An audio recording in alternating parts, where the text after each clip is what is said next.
2024년 현재 애플 맥북 에어 M1은 얼마만큼 쓸만한 제품일까요? 구형 모델이 되며 가격 접근성은 단연 더 좋아진 보급형 맥북. 2020년 출시 맥북 에어 M1의 특징과 장점 요소를 담아본 영상입니다. 이 제품에 여전히 관심 갖고 있는 분들이라면 시청을 이어가 보시기 바래요. 시작해 보겠습니다. 최신 맥북과는 분명 다른 디자인 요소를 갖고 있습니다. 가장자리가 각진 형태를 갖는 지금의 맥북과는 달리 곡선형으로 매끄러운 생김새를 갖고 있는 게 우선 눈에 띄죠. 개인적으로는 이 가장자리 설계와 트랙패드 쪽이 가장 얇고 안으로 들어갈수록 두께가 늘어난 형태가 마음에 듭니다. 무엇보다 에어 시리즈답게 가벼운 무게를 자랑하는데 이게 여느 노트북보다 가볍다는 것은 아니지만 애플의 맥북 사이에서 비교를 했을 때 더 무거운 맥북 프로를 사용할 때보다 확실히 부담이 적은 장점이 있습니다. 화면을 열었을 때 키보드 좌우로 스피커가 위치해 있는 것을 볼 수 있는데 제 입장에서 봤을 때에는 여러 음역대에서 꽤나 좋은 사운드를 들려주는 스피커 같아 좋습니다. 포트 구성은 화면을 열었을 때 왼쪽 면으로 USB-C 포트 2개가 있고 반대편에는 3.5mm 오디오 잭이 마련되어 있죠. 맥북 프로에 비하면 확실히 심플한 구성입니다. 아무래도 외부 장치를 여러 이용하는 분들이라면 USB 허브가 필요할 테고 또 충전 포트가 한쪽에 몰려있기 때문에 편의성 측면에서의 호불호는 분명 있을 듯합니다. 다음으로 키보드는 가위식 메커니즘을 기반으로 꽤나 만족스러운 키감을 제공하죠. 개인적으로 방향키의 크기가 작은 디자인이다 보니 상하 버튼을 번갈아가며 빨리 누르는 게 마냥 편하진 않았지만 뭐 이건 맥북뿐만 아니라 다른 여러 노트북에서도 겪는 것들이라 생각되기는 합니다. 그리고 트랙패드의 경우 키보드만 이용할 때의 생산성을 한층 크게 만드는 플러스 요소를 할 수 있죠. 사용자의 손가락 제스처에 빠르게 반응해서 기본 이동 및 클릭은 물론이고 두 손가락 또는 세 손가락을 올려놓고 화면 확대, 축소, 스크롤, 화면 전환과 같은 다양한 작업을 가능하게 해주는 매력이 있으니 이 부분도 참고해 보시면 좋을 것 같습니다. 연속성 측면에서 아이폰 연동을 이용해 매우 쉽고 빠른 애플 생태계를 이용할 수 있는 점 역시 눈여겨볼 포인트죠. 안드로이드 스마트폰을 사용하면서 맥북을 함께 사용하는 경우도 있지만 정석적으로 여러분이 아이폰을 사용하고 맥북을 선택할 때에는 아이폰에 걸려오는 전화를 맥북의 스피커, 마이크를 이용해 통화할 수 있고 문자 메시지를 확인하는 건 역시 간단하게 가능합니다. 메모나 알림, 사진 앱 등을 동기화하는 건 역시 포함되어 있기 때문에 한마디로 애플 생태계를 적극 활용하려는 목적에서의 맥북은 정말이지 어느 기기보다 뛰어난 연속성을 제공하는 매력이 있다 할 수 있습니다. 디스플레이 측면에서도 맥북 에어 M1은 상당한 고품질을 자랑하고 있죠. 제어는 하나씩 보면 13.3인치 화면에 2560, 1600 픽셀 해상도를 지원하고 넓은 P3 색상 영역 또한 지원하고 있습니다. 화면 크기가 매우 넓은 건 아니지만 가지고 있는 폼팩터에 비하면 높은 해상도로 더 많은 작업 공간을 활용할 수 있고 화질 측면에서도 좋은 품질을 기대하게 만든 구색입니다. 단순한 문서 작업 정도에서는 체감이 더딜 수 있지만 그 이상으로 올라간다면 고해상도 광석역 디스플레이 특유의 화면이 타 브랜드의 보급형 노트북과의 격차를 만드는데 크게 일조한다는 생각이 듭니다.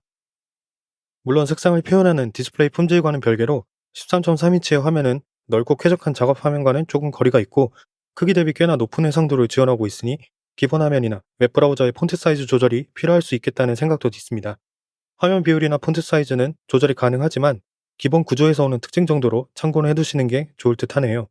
아무튼 디스플레이의 기본적인 특징들은 이와 같고 추가 옵션을 더하자면 주변 조명에 맞춰 색온도를 변화시켜주는 트루톤, 야간 모드인 나이트 시프트, 블랙 테마를 연출하는 다크 모드가 대표적인 선택지로 있습니다. 이미 애플 기기를 이용 중인 분들에게는 꽤나 친숙한 옵션들이죠. 그리고 모델명에서도 알 수 있듯이 맥북 에어 M1에는 애플의 M1 칩셋이 탑재되어 있습니다. 애플 실리콘 M 시리즈 칩셋의 시작점이 된 칩셋이자 현재까지도 상당한 성능을 자랑하는 매력이 있어 눈여겨볼 수 있죠. 다른 무엇보다 현 시점에서 이 제품이 다른 노트북들에 비해 얼마만큼 다방면의 요기날 노트북으로 두각을 나타내는지를 설명하는데 핵심 요소를 할 수 있습니다. 벤치마크 결과에서도 그리고 실제 사용성 측면에서도 애플의 M1 칩셋은 최신 맥북의 M2 또는 M3와 비교하는 게 아니라면 수치상의 차이나 퍼포먼스 면에서 상당한 경쟁력을 갖추고 있습니다. 여기에서 오는 쾌적함은 기본 사용에서는 물론이고 많은 양의 문서나 오피스 환경 또는 생산성 작업을 수행하는 과정 모두에서 누려볼 수 있는 것이라 할 수 있겠고요. 제 기준에서 말하자면 이 제품은 단순한 레이어, 컷 편집, 짧은 자막 정도의 영상을 제작하는 정도에서 전문 편집기기로서 다분히 높은 만족감을 주고 있습니다. 물론 그 이상의 쓰임새, 그러니까 상업용 또는 다수의 고화질 영상, 효과를 다루는 영역으로 넘어가는 경우라면 맥북 프로라는 더 나은 선택지가 있긴 하지만요. 어느 제품과 비교하더라도 좋다는 아니지만 비슷한 가격대에 있는 보급형 성격의 노트북과의 비교에서는 경쟁자를 찾기 어려운 수준으로 뛰어난 성능 구색을 갖추고 있다 표현하고 싶습니다.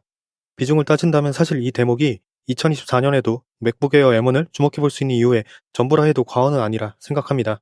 제품을 매 순간 사용하는 건 아니지만 사용하는 동안 수행하는 작업 정도에 비하면 긴 배터리 타임을 제공받을 수 있는 건 역시 특징입니다. 개인적으로 완충해 놓은 맥북 에어를 몇 시간 정도 영상 편집에 집중하고 또 웹서핑 또는 문서 작업을 종종 하는 수준으로 썼을 때 하루 이상은 충분하고 길게 본다면 2일 이상까지도 별도의 배터리 충전 없이 연속적인 사용이 가능했습니다. 물론 사용 환경은 각기 다를 테니 참고 정도로 보시면 좋겠고요. 아무튼 데스크톱과 다르게 노트북 기준에서는 긴 배터리 타임이 상당한 메리트로 적용하지 않을까 합니다. 자, 여기까지 제가 제품을 사용하며 확인해 볼 수 있었던 특징과 장점 요소들을 주관적으로 담아본 영상이었습니다. 아무래도 이 제품 출시가 지난 2020년에 이루어졌으니 이제는 누가 봐도 확실한 구형 모델입니다. 보통의 경우라면 이만큼 기간이 지난 구형 모델을, 그러니까 4, 5년 전 출시된 구형 노트북을 당장을 위해 선택한다는 게 일반적이지는 않죠. 정말 특별한 이유가 있지 않는 이상은요. 그런데 그게 애플 맥북이라면, 다시 말해 애플 실리콘 M 시리즈 칩셋이 탑재된 맥북 시리즈라면 얘기가 조금 다르지 않을까 합니다. 왜냐하면 시리즈 초기 모델, 그러니까 애플 내에서는 구형 칩셋이지만 이를 시중에 있는 여러 노트북의 칩셋과 비교했을 때에는 여전히 견줄만 하거나 혹은 월등한 성능에 해당하는 경우가 더 많기 때문입니다. 물론 내장 팬이 없고 더 최신 사양을 겸비한 맥북이 추가된 시점에서 고성능이 필요한 편집용 또는 게임용 노트북으로 이 제품을 고려할 필요는 없습니다. 필요가 없다기보다는 어렵다는 게 맞겠죠. 아무튼 결론은 여러분이 고용량 사진, 영상 편집을 중점적으로 하고 싶다면 맥북 프로 시리즈가, 그리고 고사양 게임을 즐겨하는 경우라면 다른 인텔 노트북이 선택지로 마련되어 있습니다.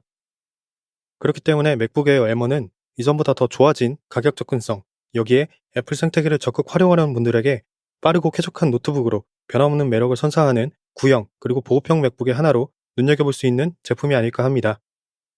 준비한 것들은 여기까지입니다. 시청해주셔서 감사드리며 영상은 마무리하겠습니다. 또 다른 후기 영상에서도 뵙기를 희망하며 맥북 에어 M1의 사용 후기였습니다.